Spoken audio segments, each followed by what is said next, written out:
This is how modern-day Egypt looks today. And this is how it looked 50 years ago. Everything changes, and yet everything remains the same.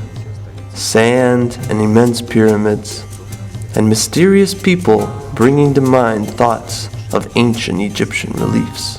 Perhaps life doesn't change here over the centuries. What still hides behind these peaceful landscapes? And what was hidden here 150 years ago when Vladimir Golenishchev, a young Russian scientist, came to visit these places?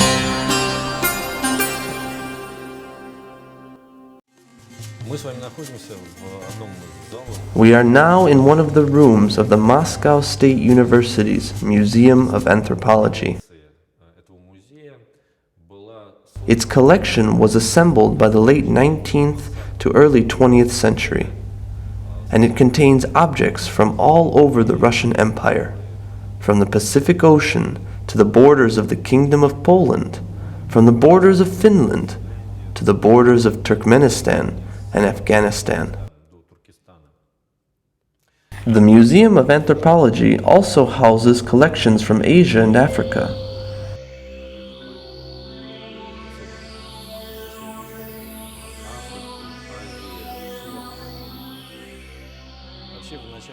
In the early 20th century, the world was mostly divided between the three largest European states, Great Britain, France, and the Russian Empire.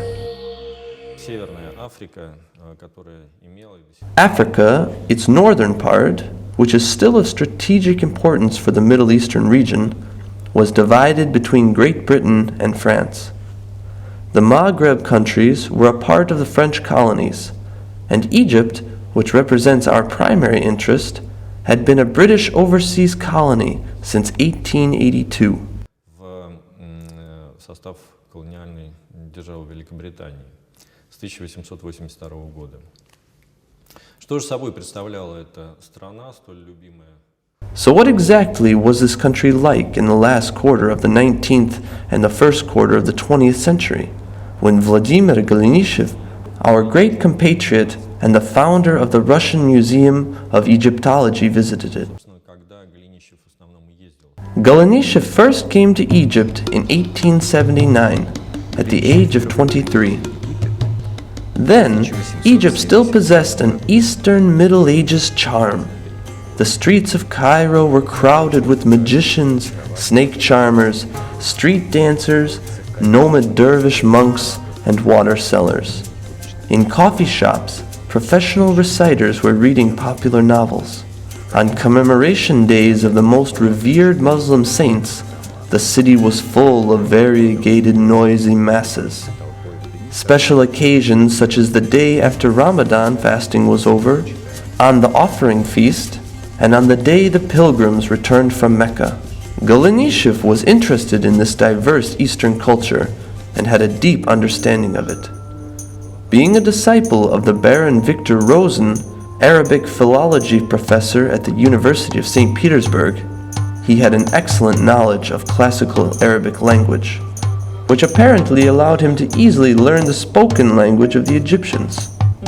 This offered him an opportunity to commute with the common inhabitants of the Nile Valley during his exhibitions, along with his guides and Bedouins. The knowledge of the Egyptian dialect was certainly useful for talking to sellers of ancient Egyptian artifacts as well. Golenishev could ask to see originals and buy them for a reasonable price. But with all its mysteriousness and fairy tale-like appearance, Egypt was already a country that had forgotten its Middle Ages past. The new era started here in 1805, right after Napoleon's expeditions, when Muhammad Ali, an Albanian with Kurdish roots, founded the modern Egyptian state. Muhammad Ali was inspired by Alexander the Great, Napoleon, who, as he claimed, was born the same year as Ali himself, and Peter the Great. Similar to the Russian monarch, Muhammad Ali broke the ties with the past, led the country out of a dreamy Middle Ages state, launched modernization and westernization programs, as well as agrarian reforms, and started the production of cotton. In fact, cotton production became a phenomenon of monoculture for Egypt, as the first manufacturers appeared. The army was also reorganized according to European standards. The cause initiated by Muhammad Ali was continued by his grandson, Ismail Pasha, who finished the construction of the Suez Canal in 1869. The canal joined the Mediterranean Sea and the Indian Ocean, which opened an easy way to transfer goods and troops from Europe to the Asian colonies. Ismail Pasha aimed to turn Egypt into a European state on the African continent, Paris on the Nile. To this end, the country raised enormous loans with preposterous interest rates. Eventually, the country could no longer afford to pay them anymore. So in 1875, Egypt declared its bankruptcy, and Great Britain, together with France, virtually imposed their control over the country. In 1882, Egypt accepted British protectorate and became a British colony for many years to come. Great Britain was responsible for foreign policy, finance, and public work, and France for culture and education. That is why French archaeologists were at the forefront of studies and the conservation of ancient Egyptian monuments. In 1858, thanks to the initiative, restless work, and demands of the French Egyptologist Auguste Mariette, and following the order of the Egyptian ruler Said of Egypt, an Egyptian Antiquities Service was established. In the same year, the first Middle Eastern Museum was founded. It was located in the Bulaq district of Cairo, on the Nile River. This museum housed all of the artifacts discovered during archaeological excavations in the country. Before that, all Egyptian antiquities were brought to a small depository, originally located at the center of Cairo, in the Ezbekiya Gardens, and later to the Cairo Citadel.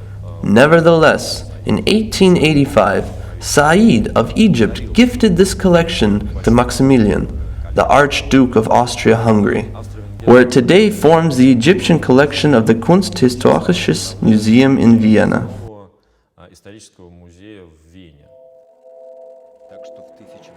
So, in 1858, the Cairo Museum was founded almost from scratch. Since then, it has had quite a dramatic history. It was damaged during the flood of 1878, after 20 years of activity. A considerable part of the collection was destroyed, and some artifacts are thought to have been stolen. In reaction to these events, French Egyptologist Auguste Mariette addressed Egyptian authorities asking them to build a new, larger museum. It was indeed built, but not until 1902.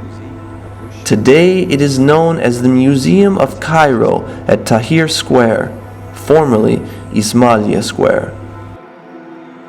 В течение всего времени существования этой организации, вплоть до революции 1952 года, During the entire period of the Antiquities Service's existence, up to the revolution of 1952, it was managed by French archaeologists and Egyptologists, as was the Museum of Cairo.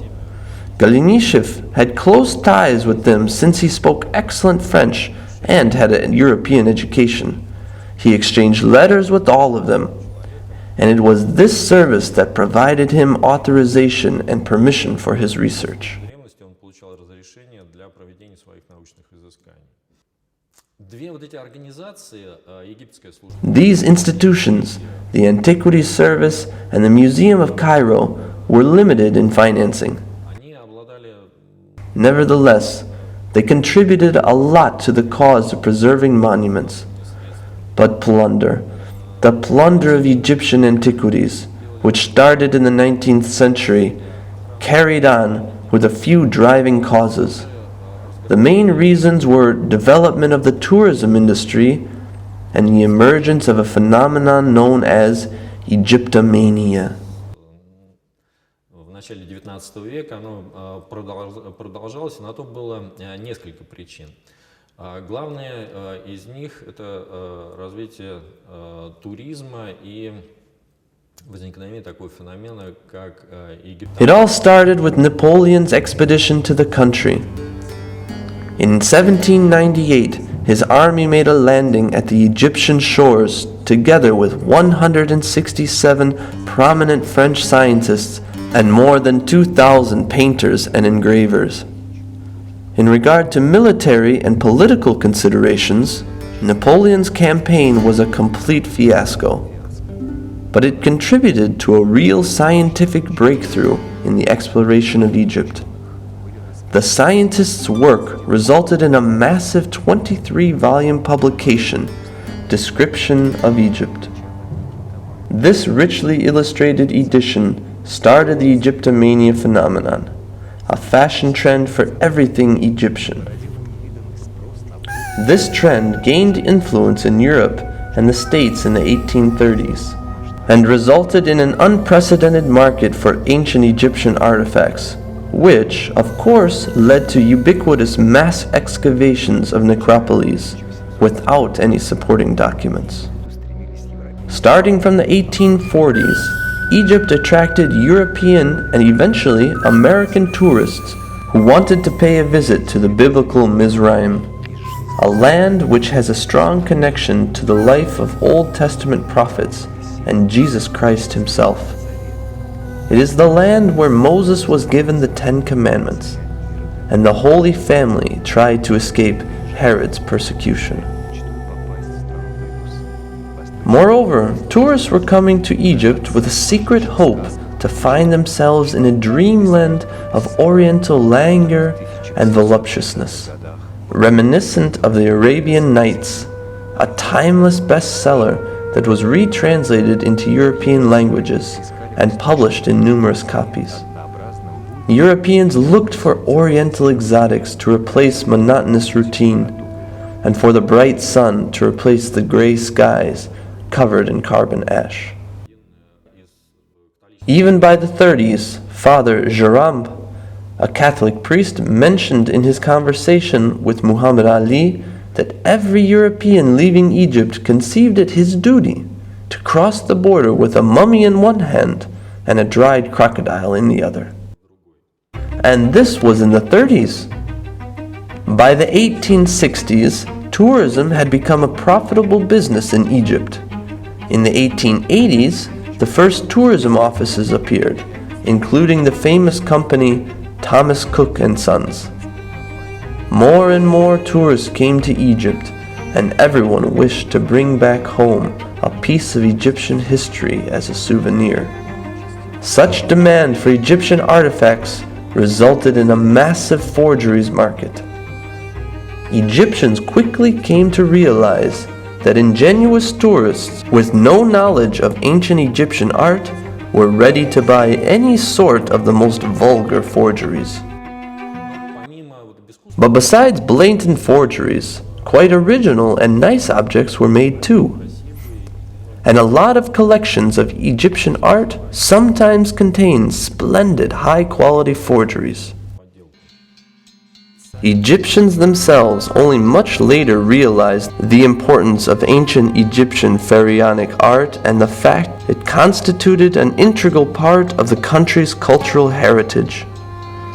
It was only in the 1920s, while being carried away by nationalistic ideas, and especially after 1919, after independence was proclaimed, that Egyptians started studying Egyptology and ancient Egyptian art.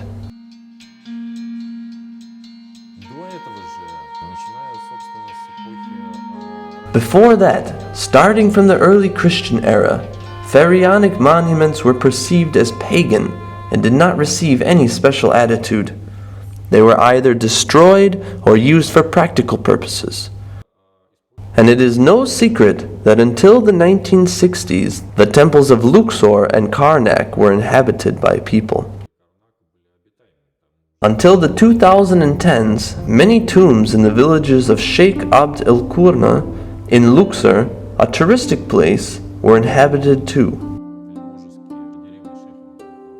They were used as storage for goods or as cattle sheds, and above these tombs houses were built, so that the tombs, this bifurcate network of underground shafts, were integrated into those houses above them.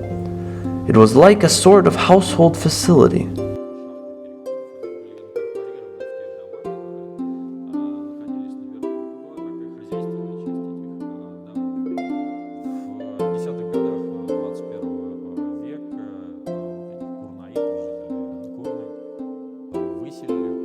In the 2010s, the inhabitants of Kurna were finally resettled, but most of the tombs, which were unsealed and had houses built on them, represent an interest only in their architectural aspects, since all the reliefs, all the wall decorations were destroyed a long time ago. From the early centuries AD, these tombs were later inhabited by monks, Christians who tried to escape Roman persecution. Later, starting from the 7th century AD, these comfortable places, which are cool inside during hot days, became inhabited by Bedouins. However, both of these groups feared the images of people and animals and believed that they could harm them, which is why the images were destroyed with no mercy.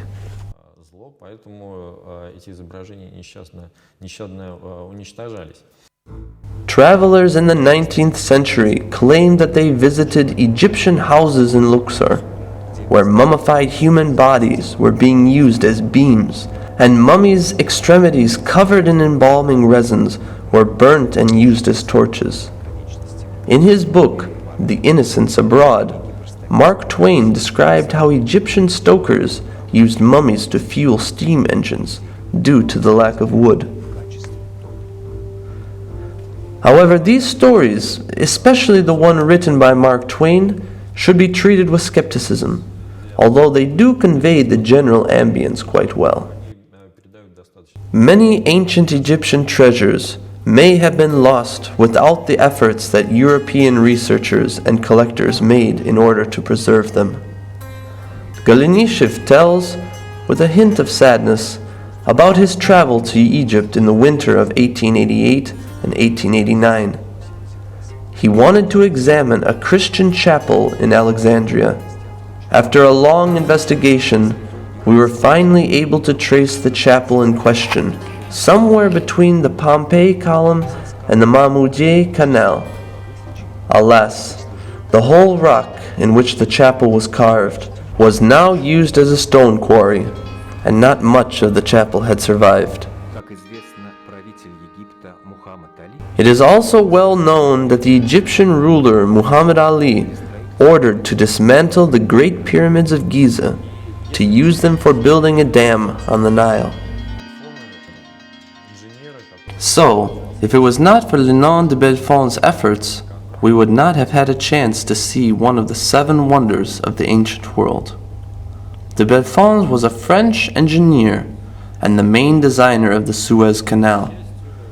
Fortunately, he drafted a fake report with fake data where he demonstrated that dismantling the pyramids would cost much more than making similar stone blocks in quarries.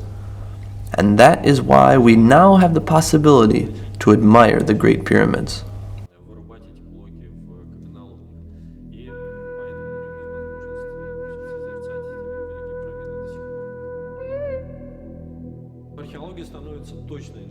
Archaeology became an exact science almost in the way we know it now around the 1920s to the 1930s. Not until then. Before that, singular attempts were made to legitimize archaeology as a science, and the main person who did a lot in this regard, specifically concerning Egyptian sites, was Flinders Petrie. Nowadays, considering our knowledge and skills in archaeology, his actions are sometimes criticized. But if we compare him to his colleagues, who did not carry out archaeological expeditions, but dug ditches and took everything they found there. Of course, Flinders Petrie can be called a real reformer. He implemented the most modern methods of European archaeology into Egyptian archaeology simply because European scientists perceived Europe as their own soil and tried to preserve as many artifacts as was possible and get the maximum amount of information from their expeditions. Egypt, on the other hand, was full of amateurs who only aimed at finding something precious and bringing it back to their castle or house to use as an interior decoration. Nothing more. Let me emphasize it once again. Flinders Petrie was a unique, monumental figure during this period of mass pillaging of ancient Egyptian artifacts. He was surrounded by people who did not respect the stratigraphy. They did not care about layers. They were not interested in ceramics, architectural remains. They were only passionate about artifacts of some artistic or literally material value. The history of Egyptology is full of episodes where Egyptologists who wrote academic publications but had no archaeological experience whatsoever basically destroyed monuments in Egypt. История египтологии пестрит историями о том, как египтологи, авторы академических трудов, но не обладающие никаким археологическим опытом, приезжая в Египет, разрушали. Now archaeologists have to restore detail by detail to see what was there before.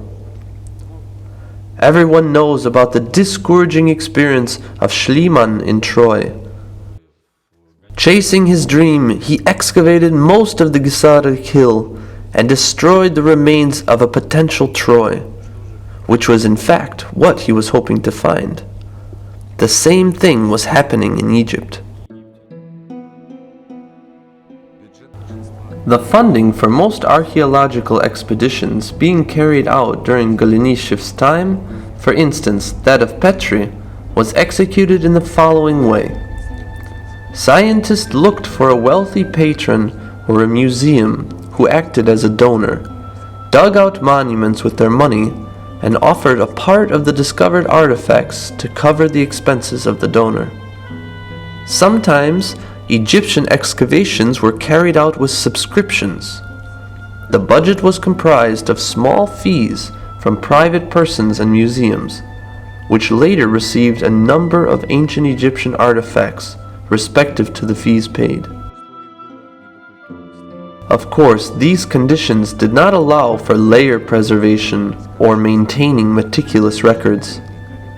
Nevertheless, it did contribute to forming the most important museum and private collections of ancient Egyptian art. This tradition ended abruptly after the revolution of 1919. The abolition of the British Protectorate and the proclamation of Egypt's independence in 1922. From this time onward, the Antiquities Service, managed by the Frenchman Pierre Lacour, introduced strict rules concerning archaeological expeditions and sharing the findings. In particular, the service had the right to leave the best findings in Egypt, which let the Egyptian Museum exhibit the treasures from the tomb of Tutankhamun. If it had happened a few years earlier, the famous artifacts would have been made part of European museum collections. But it had already happened in the 1920s, when Golenishchev visited Egypt not as a wealthy traveler, an Egyptologist, but as a professor of the Fuad I University, known today as Cairo University. He was enrolled as the head of the Egyptology department and was the first professor of the department. Thus, Vladimir Golenishchev was not only one of the founders of Russian Egyptology, but also of the Egyptian national Egyptology. And as I imagine it, Egypt has to be thankful to Golenishchev not only for bringing up an entire generation of Egyptian professionals who studied the ancient history of their country, but also for acquiring with his own funds marvelous artifacts, which are now housed at the largest museum collection of the Russian Federation, the Pushkin State Museum of Fine Arts. Anyone can come to see these masterpieces today. Any scientist may have access to them at any time.